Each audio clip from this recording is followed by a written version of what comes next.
Nos momentos de quietude e reflexão, abra o coração para ser nutrido pela inspiração divina, deixando que ela te guie suavemente, como uma brisa serena, orientando seus pensamentos e ações para o bem, para a compaixão e para a compreensão da grandiosidade de nosso Senhor em seu ser.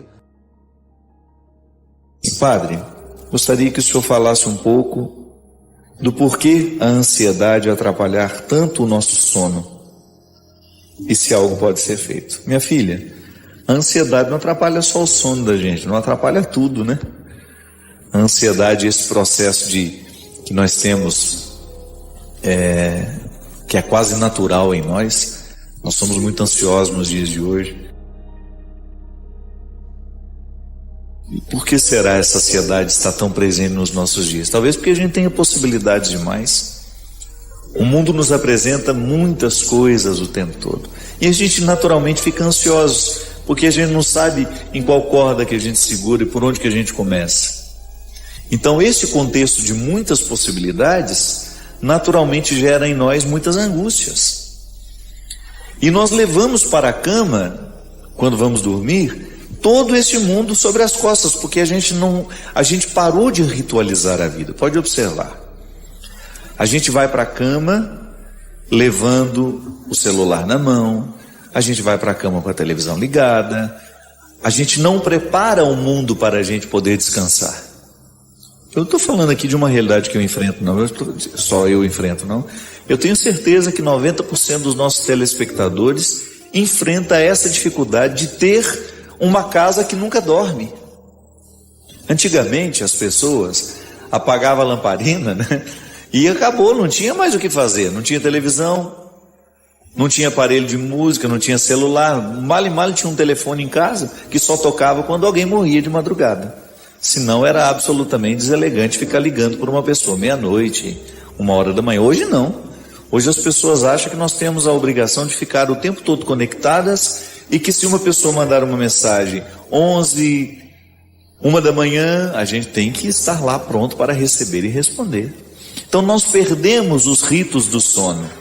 A gente parou de criar aquele contexto que vai nos descansando, que vai nos fazendo ficar mais relaxados, menos agitados. A gente não se prepara para dormir, então quando deita na cama está com a cabeça a mil. Eu tenho certeza que muitos que estão assistindo o programa de Direção Espiritual, neste momento, estão com o celular do lado. A todo vapor, o zap gritando, apitando. Tem uns que tocam umas músicas, né? De longe você vê que o negócio tá bombando.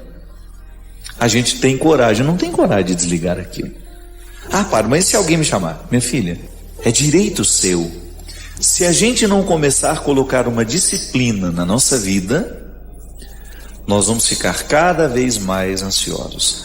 Nós vamos experimentar cada vez mais o desgaste dessa vida agitada que está provocando em nós uma dispersão natural. Nós estamos naturalmente dispersos. Eu percebo pelas missas, pelos ritos religiosos que deveriam naturalmente nos conduzir a um estado de quietude. E todo mundo muito disperso dentro da missa. A missa, que deveria ser um momento de absoluta concentração, muitas vezes acaba... Uma vez eu vi um padre atender um telefone durante um batizado. Sem mentira, eu estava participando do batizado, o telefone dele tocou, ele parou o negócio lá, falou e continuou depois.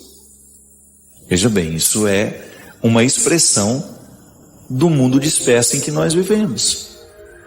Nós não temos coragem de desligar os nossos telefones porque, não sei, responda a pergunta. Por que você não tem coragem de desligar o seu telefone? Por que você não tem coragem de colocar disciplinas para que os seus amigos já saibam? Depois das 11 não adianta mandar, ele não vê mais, então manda no outro dia. A gente tem de ter o direito de criar o rito do nosso descanso.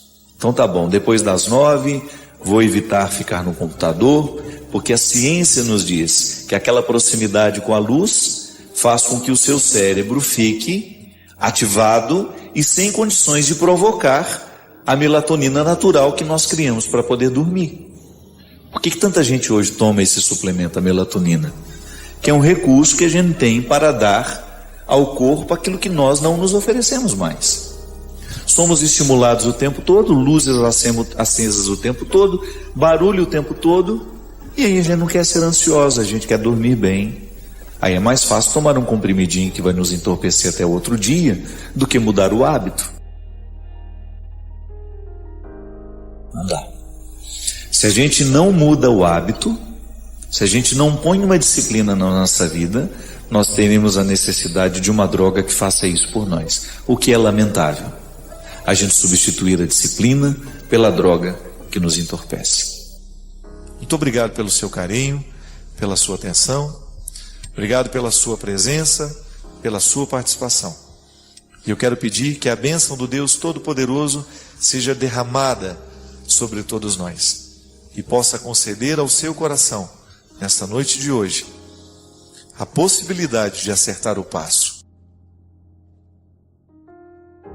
de vencer esse desânimo, de reassumir a vida, de descobrir que não é para fazer gol contra que Deus lhe colocou no mundo, é para vencer. O Senhor esteja convosco, Ele está no meio de nós. Derrame sobre o nosso coração, sobre a nossa vida, nossa família, nossa sociedade, a bênção do Deus Todo-Poderoso, Pai, Filho e Espírito Santo. Outras pessoas, Adriana, tão carregadas de fardos que nem são delas, porque justamente faltou o discernimento de compreender o sentido das coisas. Porque às vezes quando você identifica o sentido de um fardo, você percebe que ele não faz sentido. Pode parecer um jogo de palavras, mas não é não. Você percebe, antes você achava que tinha sentido aquele fardo, de repente você descobre que não tinha sentido. Aí sim você está no verdadeiro sentido das coisas, que é quando você é capaz de abrir mão, de jogar fora. Gente, esse peso eu não quero levar mais embora comigo. Porque às vezes você que está em casa, você passa por um momento de dificuldade, e é sempre difícil mesmo a gente interpretar o que suportar a barra do momento. Eu gosto tanto daquela música do Gonzaguinha, um homem também chora, né? É triste ver esse homem, guerreiro, menino, com a carga do seu tempo por sobre os seus ombros. É isso mesmo. Nós levamos sobre os nossos ombros a carga do tempo, da família que a gente tem, das escolhas que a gente fez. E às vezes é muito difícil a gente dar sentido a todo o peso que a gente leva. Eu nunca me perco de vista, sabe? Eu tenho uma vida muito corrida, mas eu faço questão de levar na correria da minha vida a dinâmica da minha mudança. Eu estou em constante processo de mudança. Eu acredito muito nessa ação de Deus em mim. Eu tenho muitos defeitos, tenho consciência deles, mas você sabe, eu não desisto dessa possibilidade de ser um homem melhor. Isso para mim é uma meta. Sabe? Isso para mim é um desafio que eu não quero perder de vista. E eu me lembro que você passou acompanhando o seu processo até o Davi chegar. Foi uma longa luta, né? Muito. Você passou por um sofrimento terrível.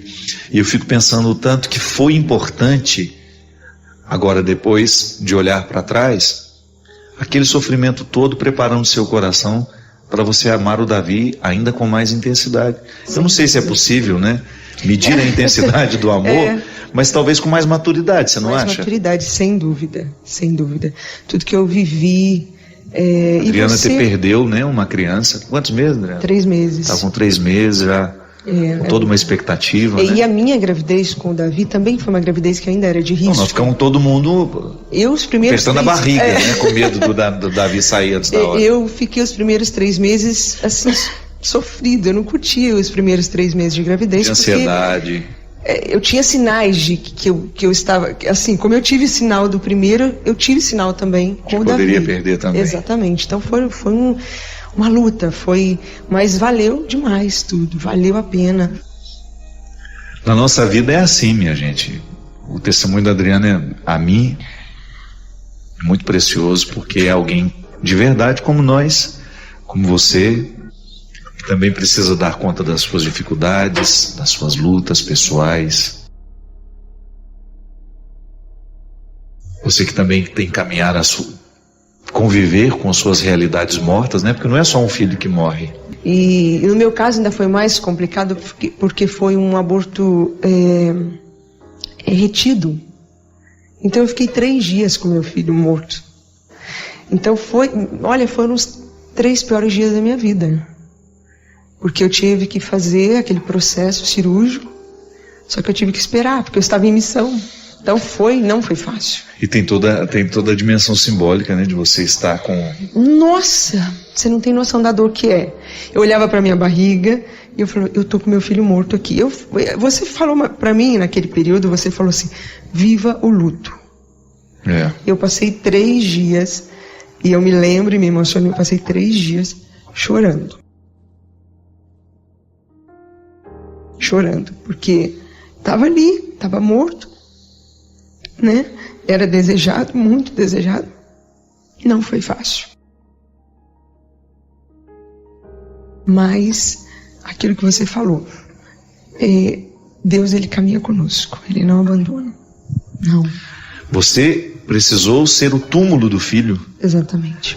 E você conviveu durante 3 dias com essa consciência, eu sou o túmulo do meu filho. Mas às vezes também, Adriana, nós convivemos com os sonhos mortos dentro de nós, as esperanças mortas, as pessoas vivas por fora, mortas por dentro. Então são muitas as angústias nos dias de hoje, muitas as situações que nos oprimem, que nos machucam, porque a gente não chega nem mesmo a tocar nesse luto. Como é benéfico na vida de uma pessoa, né? Ela, por exemplo, ela ter coragem de dizer, esse sonho é meu e ele está morrendo, e eu não quero que ele morra. Nós somos humanos, nós estamos no mesmo processo, né? A gente está tentando acertar ainda, né? E eu vivo isso, é o que eu vivo na minha história, vivendo os desafios novos, né? Que aparecem, que a gente enfrenta, enfim. Mas é uma estrada linda, apesar das vezes a gente passar por esses desertos, viver alguns calvários, é uma história linda porque é uma estrada linda porque a gente sabe aonde a gente pode olhar, a gente tem o norte, a gente sabe aonde a gente pode recorrer, para quem a gente pode pedir socorro, assim como a mãe, né? Assim como foi a sua mãe com você, a minha comigo, a sua mãe, você que está assistindo, foi com você, hoje eu estou sendo com o Davi, é assim que Deus age conosco. E é lindo ver que nós temos um Deus que não se distancia nunca, nunca. E vai olhando e vai cuidando de nós, e vai também permitindo que nós passemos pelos nossos desertos. Às vezes, Adriana, eu encontro muito isso em mulheres que precisam engravidar. Mulheres que não conseguem engravidar e fazem isso ser um fardo, como se o filho fosse uma obrigação dela. Você viveu um pouco isso também? Vivi. Depois que eu perdi o primeiro, eu não consegui engravidar. A gente estava tentando há muito tempo. E justamente aquilo que você falou, né? Eu me senti um pouco na obrigação. Porque quando a gente perde, a gente se sente um pouco incapaz. Entendeu? Uma situação de fracasso. Exatamente. Né? Não conseguir ser mãe. Exatamente. Então, é uma cobrança interior grande, até mesmo da gente, né? Então, eu me sentia um pouco nessa obrigação e não conseguia. E quando o meu médico justamente disse para mim assim, você precisa desfocar. Ele dizia isso, você precisa tirar essa obrigação. E aí foi quando eu consegui. E, claro, né, tem esse cuidado de Deus, que a gente sempre fala, mas também tem a minha parte que eu precisava fazer, que era deixar Deus agir, né? Às vezes a gente fica tão preocupados com o futuro, né? A gente nem sabe se a gente vai ter. Ou então a gente passa boa parte do nosso tempo faturando o passado, pegando as faturas do passado, olhando se valeu a pena, se não. E nos falta muitas vezes a sensibilidade de observar a vida que está ao nosso redor neste momento. Essa vida que não para, que a gente precisa administrar o tempo todo com muita sabedoria. A vida que não para e a vida que é rara. Você sabe que em Jesus, quando você mergulha no contexto dos evangelhos, você vê o tempo todo alertando as pessoas para a preciosidade do momento presente. Jesus sabia valorizar o momento presente. Era uma maneira que Jesus tinha de identificar e de ensinar que Ele é de quem está ao redor dele. O pai, o irmão, a mãe, é de quem está próximo, é de quem estabelece aquele momento com Ele. Ele apenas está ensinando que, a partir do momento que nós estamos juntos, vivendo em torno de um ideal comum, a vida nos fraterniza. Essa vida que é rara, essa vida que não para. A qualidade da vida expressa ali, naquela oportunidade que a gente tem de valorizar, de descobrir a raridade do momento que nos pertence. Porque eu vou te contar uma coisa, hoje é impressionante como nós encontramos pessoas que estão destruindo as suas vidas porque não aprenderam a paciência. A pressa nos mata. Você que está me ouvindo, eu tenho certeza que você sofre na sua carne as consequências da sua ansiedade. A ansiedade te adoece. A falta de paciência prejudica o seu relacionamento com os outros. Nós estamos agitados demais. Nós estamos vivendo para fora demais. Nós temos compromisso demais. Quietude de menos. Tudo hoje nos convida a ir com muita pressa. O mundo hoje é apressado. E se a gente não cuida, a gente entra nesse ritmo acelerado que nos impede muitas vezes de perceber a própria vida. Muitas vezes nós não apreciamos a viagem, ou porque estamos ocupados com tantas coisas, porque até queremos dormir um pouco, não é nenhum problema. É interessante porque às vezes, quando nós pegamos a estrada, a nossa ansiedade é chegar. Por isso que às vezes a gente acelera tanto, a gente anda até acima da velocidade permitida, colocando em risco a nossa vida, em risco a vida do outro. Porque nos falta a percepção de que na viagem o importante é o ir. A graça não está no destino final, mas está em cada passo, em cada etapa desse deslocamento que nos leva até aquele lugar. Para isso a gente precisa ter paciência. Talvez seja a virtude mais necessária para os dias de hoje, a gente ter paciência. Paciência com o processo da vida, paciência com os outros que estão ao nosso redor. Porque só na paciência é que a gente descobre que a vida é rara.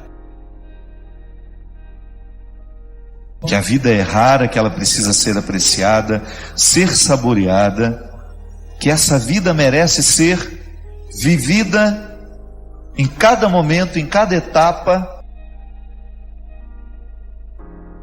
com muita intensidade. E às vezes nós vamos ficando cansados, né? Nós vamos perdendo a capacidade de ter essa paciência. Pode observar, quando nós estamos estressados demais, a primeira coisa que a gente perde é a paciência. A gente tem dificuldade de lidar com o tempo, a gente tem dificuldade de lidar com as esperas, com as demoras, a gente quer tudo para ontem. A gente coloca a nossa alma num ritmo tão acelerado e que é tão contrário a ela. Qual é o espaço que você cria para que Deus tenha condições de moldar a sua alma de acordo com a sua vontade, com o desejo que Ele tem? Qual é o espaço que você oferece a Deus para que o seu florescimento espiritual aconteça? Para que você não se desgaste demais nessa vida que não para, nessa vida que é tão rara e que muitas vezes você não percebe por causa do modo de vida que você escolheu viver? A graça de Deus nos sustenta, mas nós também precisamos buscar a quietude para que esta graça alcance o nosso coração e nos restitua com a nossa paciência. Pode ser 5, 10 minutos. Silêncio, oração, respiração profunda. O exercício da respiração profunda é excelente para quem quer descansar, para quem quer dormir bem. Uma boa leitura, uma música que vai lhe fazer bem. Não vá para a cama sem lhe oferecer este oásis que vai lhe dar condições de trabalhar essa paciência dentro do seu coração. Aí você vai para as necessidades da alma. Oh, meu Deus! Como são diferentes as necessidades da alma. A alma precisa de oração, a alma precisa de silêncio. Eu gosto de dizer que quando o corpo fica calado, até que a alma comece a sentir os benefícios do corpo estar quieto e calado, vai um tempo, não é imediato. A alma fica reboliça dentro do corpo porque a gente está sempre apressado. Nós estamos dando ao corpo um ritmo alucinante constantemente. Então a alma tem dificuldade de descansar. E a oração, a verdadeira oração, é aquela que, calado o corpo, a alma também começa a se calar. E aí ela começa a ficar propensa a Deus. Ela começa a ter a possibilidade de ter um encontro com Deus, porque ao disciplinar o corpo numa quietude e num silêncio, a alma começa a entrar neste contexto de silêncio, de quietude, que é onde a gente vai ter a oportunidade de ouvir Deus falar com a gente. Minha gente, nós precisamos prestar muita atenção no ritmo que nós estamos dando à nossa alma. Muitas vezes nós estamos fazendo a nossa alma viver num ritmo que sufoca, que mata aos poucos. E quem é que impõe esse ritmo à alma? O corpo. Porque nós não podemos separar as duas realidades. Mas você não pode esquecer que elas têm necessidades diferentes. São duas realidades que necessitam de coisas diferentes. A alma precisa de música. Quantas vezes você chegou cansado em casa, tomou um banho, deitou na sua cama, colocou uma música que te relaxava e você sentiu que a sua alma agradeceu aquele carinho que você fez a ela? Isso é oração também. Ainda bem que nós temos aqui, as músicas que nos fazem rezar. Ou gosto de dizer, as músicas que rezam por nós. São canções naturalmente religiosas que vão fazendo com que a nossa alma desfrute dessa tranquilidade. A arte ensina a nossa alma a ser paciente. A oração ensina a nossa alma a ser paciente. Mas o primeiro objetivo que a gente tem quando escreve um livro, quando compõe uma música, quando a gente grava um CD, é proporcionar àqueles que nos acompanham, que acreditam no nosso trabalho, proporcionar um aprendizado da paciência nessa alma. Então a gente tem uma leitura que nos tranquiliza, que nos ensina valores, que mexe na nossa cabeça, que mexe no nosso jeito de pensar. Aí você vai percebendo este movimento natural de Deus, trazendo essa paciência que é tão fundamental para que a gente tenha equilíbrio para enfrentar as pressas da vida. O corpo precisa de atividade física, precisa de alimento, precisa de descanso, precisa de conhecimento. Se você cuida bem da saúde do seu corpo, você vai observar a necessidade de vez em quando fazer um check-up, fazer um exame de sangue, examinar tudo aquilo que é o funcionamento do seu corpo, porque você quer viver, você quer ter saúde. Então, para ter saúde, é preciso administrar as necessidades do corpo. Então, o corpo tem necessidades que, se a gente não observa, ele entra num processo de falência logo. Aí aquela vida bonita que você poderia desfrutar, você não desfruta porque você foi negligente com as necessidades do seu corpo. Você sabe que eu, na minha vida, como eu sou uma pessoa que tenho uma vida muito pública, eu estou o tempo todo encontrando muita gente, eu trabalho muito, eu tenho muitos eventos, eu viajo toda hora, eu encontro muita gente. Eu assumi uma regra para mim.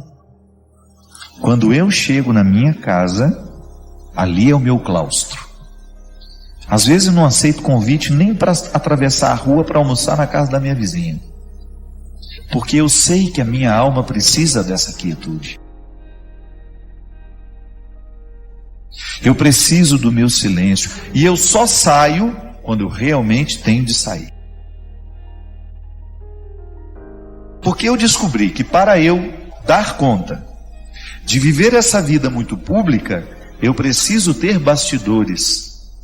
Eu preciso ter o meu espaço de vida consagrada ao silêncio, à quietude, à oração.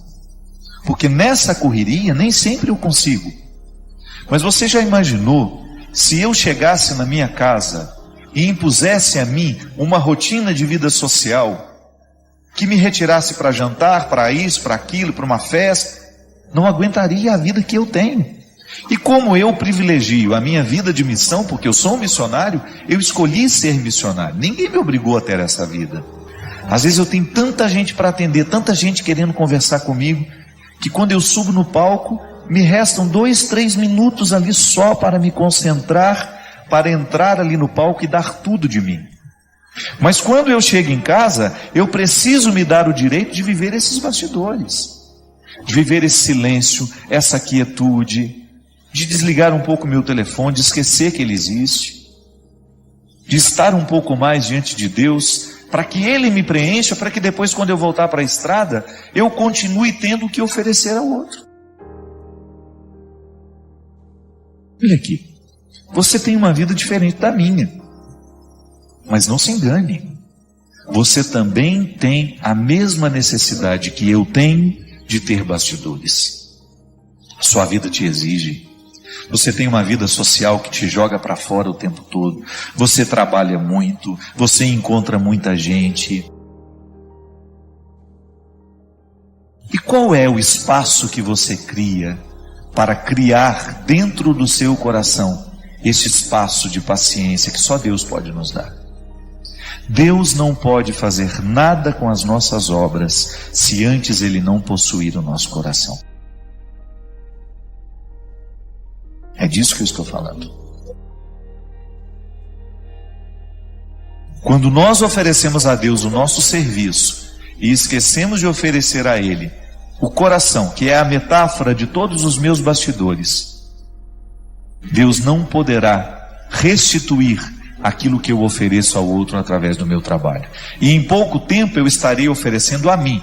E oferecer a mim, somente a mim, vai me desgastar demais. Eu vou ficar cansado, eu vou perder a paciência, eu vou ficar estressado, eu vou ficar bruto com as pessoas e eu vou esquecer a delicadeza. É impressionante como em alguns momentos a nossa vida não nos basta. A realidade não nos basta. Tudo nos sufoca, tudo tem um poder de atrofiar as nossas esperanças. É como se nós estivéssemos impossibilitados de nos resolver com a vida que nós temos. E aí a gente começa querendo inventar outras. Aliás, a arte é isso, né? O artista é alguém altamente capacitado em criar mundos paralelos. Porque o artista, ele cria um mundo paralelo quando o mundo dele não o basta, não lhe basta. Mas aí você poderia dizer, mas eu não sou artista, tá? E você tem a mesma necessidade. Mas talvez você não crie um mundo. Você visite os mundos que foram criados por outros, que tiveram uma sensibilidade mais aguçada que a sua, que a minha. Por isso que nós precisamos de arte, né? O tempo todo nós estamos, de alguma forma, buscando um elemento na vida, no mundo criado, que nos ajude a suportar o momento presente. Algumas pessoas buscam isso nas drogas, até escrevi sobre isso. Escrevi: é por não suportar o peso da realidade que nos refugiamos temporariamente no que nos faz esquecê-lo. Alguns se embriagam, outros se drogam, alguns se apaixonam, alguns poucos rezam. Eu opto por me aconchegar com livros, fé, música e amigos. No fundo, todos nós temos um pouco sede de conto de fadas, essa vida perfeita. Todos nós temos sede de um felizes para sempre. E porque temos a sede do felizes para sempre, a gente incorre nisso que o meu amigo disse. Como é difícil enfrentar a realidade de que acreditar que o outro pode nos entregar a felicidade é um erro. Sim,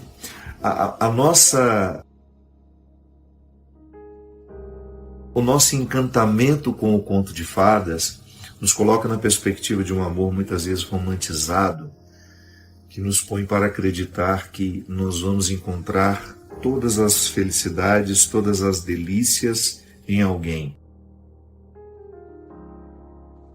Nós vamos conseguir encontrar a felicidade numa outra pessoa, aquela pessoa vai chegar na nossa vida e vai nos inundar de sentidos, de sentido, de motivos. Claro, os outros sempre trazem coisas boas para nós, ou não. Podem trazer coisas desagradáveis.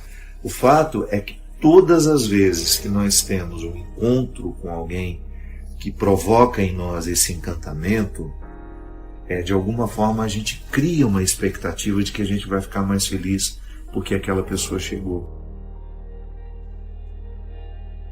Mas nem sempre, e o meu amigo tem razão, nem sempre os que chegam estão até sabendo dessa expectativa que nós estamos julgando sobre ele.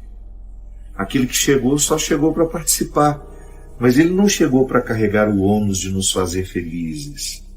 Ele não chegou e nem tampouco ele assinou um documento com a gente de que a partir de agora a nossa felicidade dependerá dele ou dela.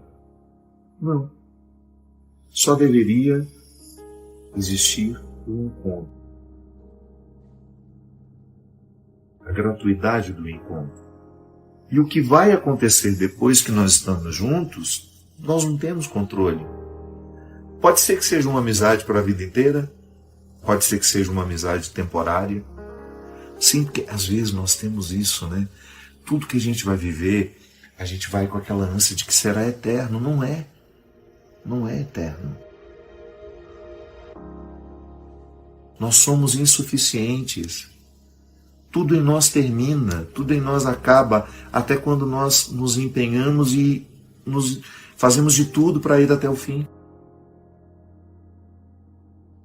E a gente precisaria até ter essa simplicidade do desprendimento, né? Eu acho interessante que no cristianismo nós somos convidados a viver um desprendimento evangélico que passa pela pobreza material também, de você não ser propriedade das coisas, mas é também uma pobreza no bom sentido, né? Um despojamento de expectativas. O outro chega à minha vida, mas eu não quero julgar sobre ele todas as expectativas de que ele me fará feliz, de que ele será isso, de que ele será aquilo. Não. Como eu dizia, nós sempre temos o formato perfeito na nossa cabeça, as nossas idealizações. Então a gente acabou de fazer uma amizade e a gente já está pensando que aquela amizade vai ser para a vida toda. Às vezes não é. Existem pessoas que passam pela nossa vida para cumprir uma missão, não são para ficar. Elas não passaram para ficar. Não é que elas estão passando sabendo que não ficarão. O próprio desenlace dos acontecimentos vai nos mostrar quem veio para ficar e quem veio só para desempenhar aquela função. Você já imaginou se você tivesse que ficar na vida de todo mundo que você passou? Você não teria tempo. Você não seria nem honesta na administração dessas amizades. Então existem pessoas que a gente fica próximo em um tempo, a gente intensifica aquela convivência, muita coisa acontece. De repente o próprio remanso da vida vai fazendo com que um certo distanciamento aconteça, perca aquela intimidade, aquela rotina de encontro, aquela proximidade que antes era tão estreita, deixa de ser daquela forma, mas também não é que você passa a querer mal aquela pessoa. Não. Passou. Continuam a querer bem, mas não há mais a mesma proximidade. Eu sei que há pessoas que se apegam ansiosamente a tudo aquilo que vivem, né? A frase do Pequeno Príncipe, tão mal interpretada, né? Tu te tornas eternamente responsável por tudo aquilo que cativas. Não, não é. Tudo é muita coisa. Nós não temos nem corpo para dar conta de uma rotina, de cuidar de tudo aquilo que a gente cativa. Nós não temos horas. É muita demanda para um corpo só. É muita vida para um corpo, para uma vida só. É muita história para ser cuidada. É muita gente para ser cultivada. Não damos conta disso. Então a frase é bonita, sim. Ela é significativa, sim. Mas tenhamos um filtro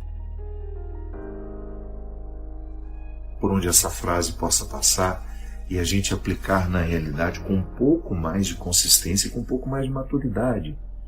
Tá bom, eu cativo muita gente, você cativa muita gente, mas você sabe que é humanamente impossível cuidar de todo mundo que você cativou. Então aplique a frase do Pequeno Príncipe aos seus vínculos mais próximos. Descubra onde é que você tem mais responsabilidade, onde é que você tem que estar mais presente por causa de algumas obrigações que a vida nos impõe, mas também por causa de algumas escolhas que nós fizemos.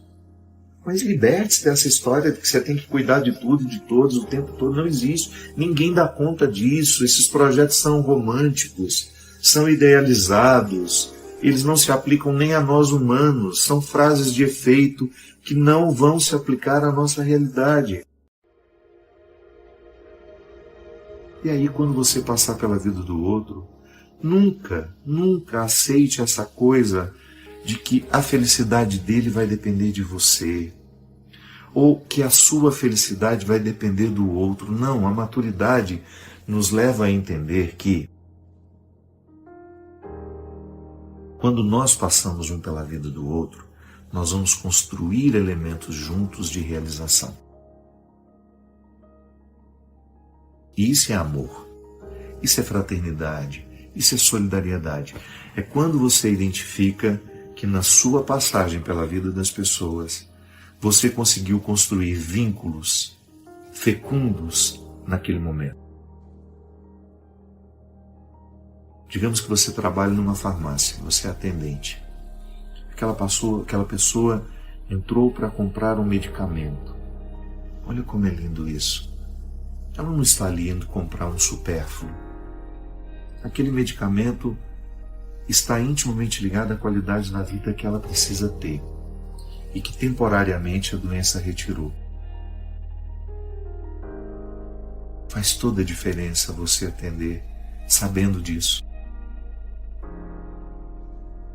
Eu sei que vai ter dias que você vai para a farmácia trabalhar mal-humorada, cansada, mas eu tenho certeza que você é capaz de acender dentro de você isso que eu estou dizendo, que é quando você toma consciência de quem você é e você pensa, eu serei a melhor atendente de farmácia que o Brasil tem hoje.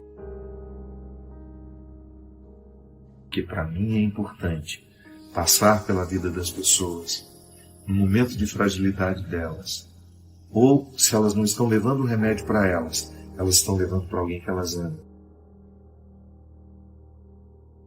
Eu quero passar com o meu sorriso, com a minha presença